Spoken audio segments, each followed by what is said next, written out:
Esengo ya kozala lisusu liboso na bino na cadre ya journal Lingala ya pokwa lelo oye kopesa mabongo epai ya Benite Diabanza na réalisation ya Congo Français Télévision. Bosimba ete André Mbata oyo azali premier vice-président ya Assemblée nationale akutanaki na ambassadeur ya mboka Chine awa na RDC mokolo ya jeudi 20 avril 2023 pona likambo etali création ya lisanga oyo babengi RDC Chine. Tolanda élément oyo.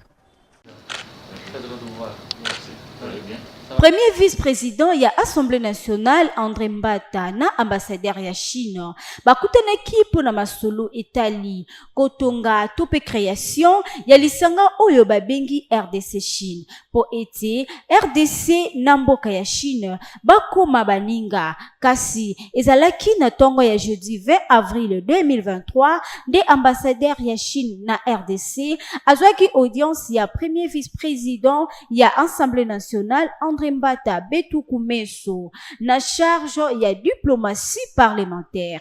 Kasi bosimba ete bokutani oyo ezalaki lisusu pona koyeba kosangisa mituna oyo ezali lié na diplomatie parlementaire pena oyo tobengi relation tope bosangani entre parlement chinois na congolais. Kasi nakobima na ye na kati ya audience oyo asengaki epai ya premier vice-président ya Assemblée nationale ye diplomate chinois ayebaki na koloba ete kosangana pe kolinga ko travailler elongo na mboka RDC ezali pona ko répondre na lombango ba échange entre parlement chinois na congolais. Lisusu pona ko insister na importance ya ba échange wana entre ba parlementaire ya bamboka oyo mibale tobengi RDC pe Chine po ete coopération na amitié ya deux pays esimbami na soutien ya peuple chinois pe na peuple congolais pe alobaki lisusu na ba parlementaire pe na gouvernement ya ba pays mibale oyo bazali na rôle makasi oyo ezali pe lisusu très important ya ko jouer yango wana bazali ko compter sur bango na fonctionnement malamu oyo batie lokola partenariat oyo babengi Sino Congo. Lisusu boyeba ete ministre ya finance Nicolas Kazadi azali convoqué na Assemblée nationale na motion pour na incompétence na ministère na ye lolenge elobi ba député nationaux. Ba élu nationaux bazolinga kosunga mokonzi ya mboka mwana mboka Félix Antoine Tshisekedi pona koyeba ko matérialiser malamu penza vision na ye ezalaki na optique oyo nde ba décider ya koyeba ko balaye tope ko kombola cour babwaka nyonso par fenêtre pe kotia penza likanisi tope libanda ba ministre nyonso oyo bazali koyeba ko servir malamu te ba attente ya population congolaise. Lokola kaya ministre ya finance Nicolas Kazadi pona koyeba ko contester incompétence notoire depuis nomination na ye na yango ba députés nationaux bazali ko senga départ na ye na fonction ya ministère ya finance nde bazali ko reprocher incompétence makasi na actif na ye. Boyeba lisusu ete ministre ya Jar enfant pe famille Mireille Masangu Bibi na initiative malamu pona ko sunga basi nyonso na kotonga ba centre ya formation permanente na numérique lolenge ba sepelaki na élément oyo na basi nyonso ya mboka na biso République démocratique du Congo. Numérique kimia oyo bengi pe tope autonomisation ya mwasi oyo babengi femme pe jeune fille na RDC. Ministre ya Jar enfant et famille Madame Mireille Masangu Bibi Muloko a s'aligné na thème oyo ezali dédié na droit de la femme édition 2023 na initiative oyo babengi Inbrique. Projet oyo ezali ko lakisa tope ko sangisa construction ya centre ya formation oyo kosalama babengi yango centre ya formation permanente ya numérique na etondi nyonso ya mboka République démocratique du Congo pona basi nyonso. Lisusu ministre Mireille Massangu a exhorté na basi nyonso bazala formé na numérique pona koyeba ko gagner Paris na bango mingi mingi oyo babengi Paris ya basi. Voilà ba initiative ya malamu oyo biso tokoki ko encourager na mboka RDC.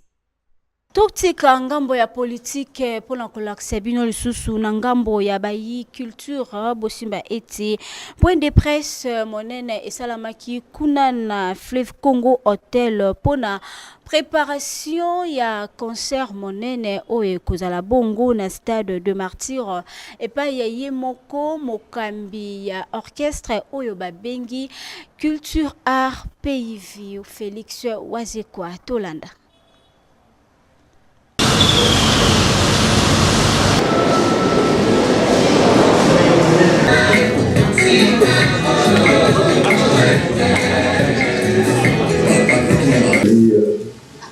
Les producteurs, il est la question d'ailleurs simple depuis chez Mamakas, parce qu'il y a des gens qui viennent dans les médecins dans l'Olympia. Il y a pas de moyen de les salariés ouverture la concert. Je pense que le fauteuil a la chance. Moi, je l'ai dit, il est là, et c'est une référence. Ils appellent à même mon concert à la stade. On a donné là mon producteur de concert. Mais on a besoin à l'appui. Ça veut dire que les agents ont beaucoup de temps à travailler, et ils ont autant de ça a été, ils ont tout ça dans la été, donc on dépend toujours de la base. On a même l'éducation à moi. Pour les Cambodges, ils ont compté ligne. Il y a des dire ah ouais, parce que madame me dit les lois, il y a dit que on a dit que la volontaire n'a pas de parole, et il y a des gens qui ont entreprise. Il y a des gens qui ont été représentants plutôt il y a panorama proposé. Donc, je dis, partout dans le domaine de l'ISO, on va faciliter le sautage. Là, on a initié le projet, évidemment, on va envoyer ça. Mais pour l'entreprise, ça va souvent aider. Pour l'entreprise, ça va faire dans 250 $. Bon, toujours à Pania, on est en moqué. Pour exemple, moqué, pour 30 ans, on peut se prendre aussi, on peut la payer, on peut se prendre d'argent. Je sais que c'est plein de cash, c'est que ça va la payer. Pour les 250 $, c'est beaucoup. Donc, par rapport à la sécurité, non, sécurité de la vacasse. On travaille avec les maisons beaucoup. On ne va pas citer les noms, mais les amis, les maisons. Ça veut dire, ceux qui déjà habillés, c'était quand même. On a besoin d'habiller là. Si on a besoin de c'est quand même parce que les gens veulent acheter les billets le même jour. Maison Mandic au holding plutôt, de s'occuper de la vente des billets. Par contre, on a net. Par contre, on va passer dans l'hôtel derrière. Tout dans la maison au sommet. Donc là, l'artiste dans le billets, ça dépend déjà, à partir même 2 mois, même 1 mois à l'avance. Parce qu'au moment là, vous allez signer la billet, à zone de France, à zone de la billet. Et comme on a un problème sur les communes, c'est ça le moment, on ne peut pas passer à l'échange, c'est difficile. Donc, nous sommes pour faciliter, en fait, voilà, nous sommes billets en France. Voilà, après, vous allez payer. Vous allez avoir 3 les carrément. Tokotika place na invité na biso ya journal à mokola lelo tokabola makanisi nyonso o ezali bongo kotungisa bai politique tokotika place bongo epai ya docteur Joseph Mubiala o yazali cadre ya parti Autre Vision du Congo AVC en sigle. Voilà lokola na annonça kibino tantôt qui tokozala comme invité du journal Dr Joseph Mubiala oyo azali pe cadre ya parti AVC Autre Vision du Congo. Mbote docteur. Mbote journaliste, bonne soirée à vous aussi. Merci pareillement et c'est moi Koyambabino comme invité à journal Nabiso ya mokolo ya lelo kasi état de santé actuel ya AVC ezali boni. ndenge moko na santé na ngai. mikakatano ezali te? Non, non, non, non. Mikakatano ezali te, AVC évolué à merveille, AVC zo kende malamu, AVC zano préparé makambo nyonso ndenge yoyebeli na virage de côté le malamu penza. Et je vous annonce déjà que AVC ezokena maponami yango moko te, AVC fait partie parmi ba plateforme politique oyo kati ya mboka na biso, c'est-à-dire que autre vision est alliée, AVC est allié. Mokolo ya lobby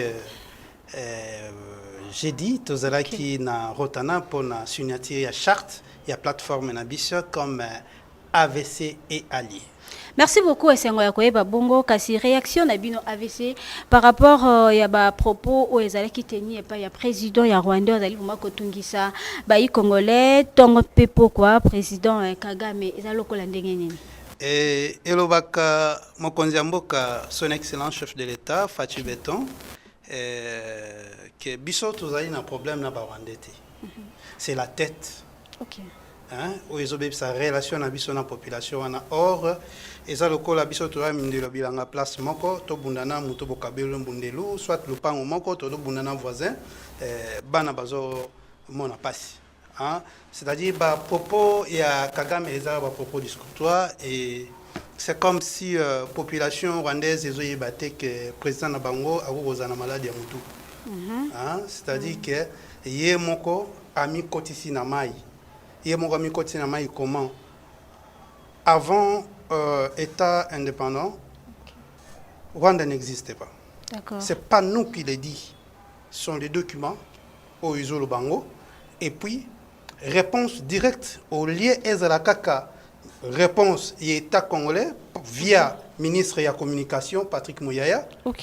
Et non, Bakolon Nabisope, Bapesi réponse Balamoko. Bref, na ndenge ba organizaki mboka na biso que avant état indépendant Rwanda existait et Rwanda ezala mabelete na Congo. Rwanda ezala même pas na carte d'Afrique. C'est nous na bonne foi na biso, na bonne volonté na biso ensemble na ba colonisateur na biso tozui mwanda mo mabele to sanini bosala Rwanda. Mais lelo na bonne foi na biso tozana ko hérité mauvaise foi ya bato tozui bozala wana bo fanda nesika wana ndenge biso tozana yango. En tout cas, moi je pouvais dire na peuple rwandais soki ezalaki ngai soki ezalaki biso ba peuple congolais et que mokonzi ya mboka asali bongo toko nous soulever parce que maintenant là, ce qui Fachi Beton, azalaki que mutu ya mubulu, tozalaki na papa mala muté na kati ya mboka na biso, mais on peut kosala ba séquence ya ba guerre. Alors nous entrer en Rwanda c'est quelques minutes. Mais Rwanda envahir la RDC, ça prend des années et des années. Alors ce qui Kagame a continué na problème psychique nae, na schizophrénie oyo azo memaye parce que azali gens délige. Selon diplomatie na biso ndenge kende, c'est-à-dire que tokoki kozwa Rwanda to annexer ngona RDC ndenge zalaka kala tozui population rwandaise bakomi ba congolais même Kagame akoya kokoma congolais parce que baza na portion de terre te ba sepela ndenge ba fani wana a senga excuse akanga munoko na ye. Merci beaucoup, Dr Joseph Mubiala. Biso par rapport à Motuna Ototunaki. Kasi namo mokuse ko répondre biso comment AVC ou ils allaient partir nabino vous allez que se préparer pour la sortie officielle. Il y a Union sacrée de la nation pour na mokolo ya le 29 avril oyo en tant que parti membre il y a plateforme au biso se déposer la carte il y a Union sacrée. Très bien. Union sacrée et Zali plateforme monene oyo et ingélami pour na soutenir le chef de l'État na action na union so et puis na ndenge tozo kindi na maponami et bunda penza ensemble la population congolaise, nyonso en entièreté, pour PESA, chef de l'État, encore deuxième mandat. Et puis, tout ça, la majorité écrasante dans l'Assemblée nationale, je pense que, à part Union Sacrée, il n'y a plus d'opposition. Et ça, cercle vide, ensemble vide, dans il y a RDC, ne sont pas des vrais. Alors, moi, je pense que AVC, comme parti membre, il y a Union Sacrée, Tozali na ko bonga mapenza bien la partie membre, il y a Likolo. Pour que les 29 Oyo, mabele, pour tous les qui t'a mabele mata. Donc, AVC est au point. Et tu es déjà bas calibre na onyoso pour nous préparer kokota na kata triomphe le 29 Oyo na stade de Martyr. Apparemment, vous avez un rage à Makassi par rapport à la sortie officielle. Ça qui détermine. Ok. Ça qui détermine le pouvoir du chef. Ok. Donc, il faut que na lingala to benga ngoto dondwa to tonda wana to zala wana pona lukumu wa mukonzi mboka fachi béton. D'accord, merci beaucoup. Tous allez qui seront vraiment partager même plateau na docteur Joseph Mubiala Wazalpe cadre ya AVC Kassi. Moi motuno ya suka message ya soutien par rapport ya président message ya soutien ngina loba na président Fachi wa l'autorité morale ou soit président ya mboka na biso RDC na rectifier et puis ya autorité morale ya AVC ministre ya hydrocarbures Didier Boudimbo. Merci beaucoup maman journaliste.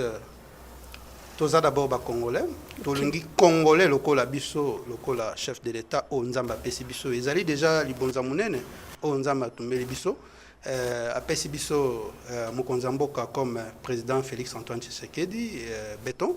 Je pense que depuis même pendant la réunion na biso notre autorité morale ne cesse nous de dire que biso il faudrait et il faut tout soutenir indéfectiblement le chef de l'État.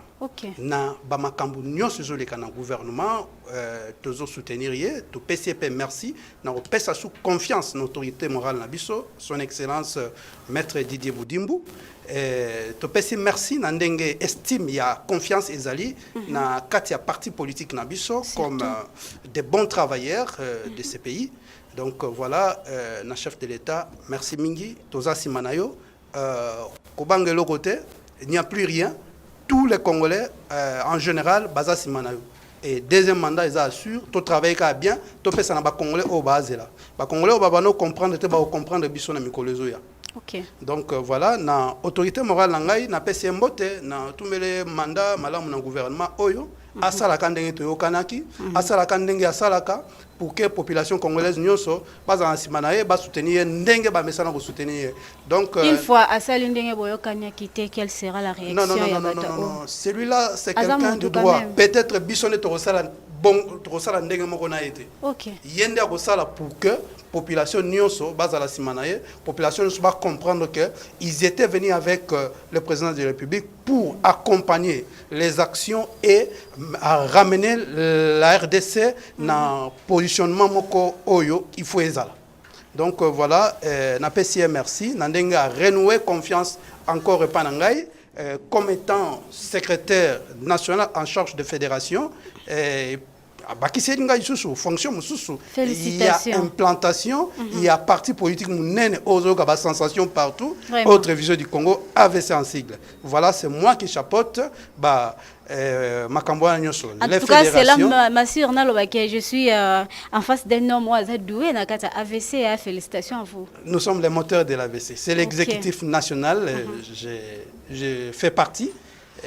Maintenant, dans le plateau, nous avons représenté le secrétaire général Magloa Kassongo. Donc, c'est quelqu'un qui est en train de taper sur et qui est droit, qui est dans les actions directes. Donc, voilà, merci Mingi. Na ndengo pesi moi temps pour na lobela muke parti mais na osenga ngoto lobela mouvement ouvertement mingi na ndenge sali expansion na RDC Mobimba. D'accord, merci beaucoup, docteur Joseph Mubiala. Bandeko, to libéré, docteur, pour la continuité. Il y a un journal Nabiso. Merci beaucoup, madame. Je vous en prie. ezalaki na rubrique oyo invité à journal ndeto suki c'est vraiment jité na biso lingala ya poko ya lelo bandeko bonso merci na ndenge bolandaki biso na mosika pe na pembeni merci na Arnaud merci na DT merci na bandeko nyonso merci na Dani merci na Juliana pe bandeko nyonso basungaki biso pour que tozala bongo 5 sur 5 na etando ike na bino bonne suite de programme ya na CF télévision tokutani mokolo ezali koya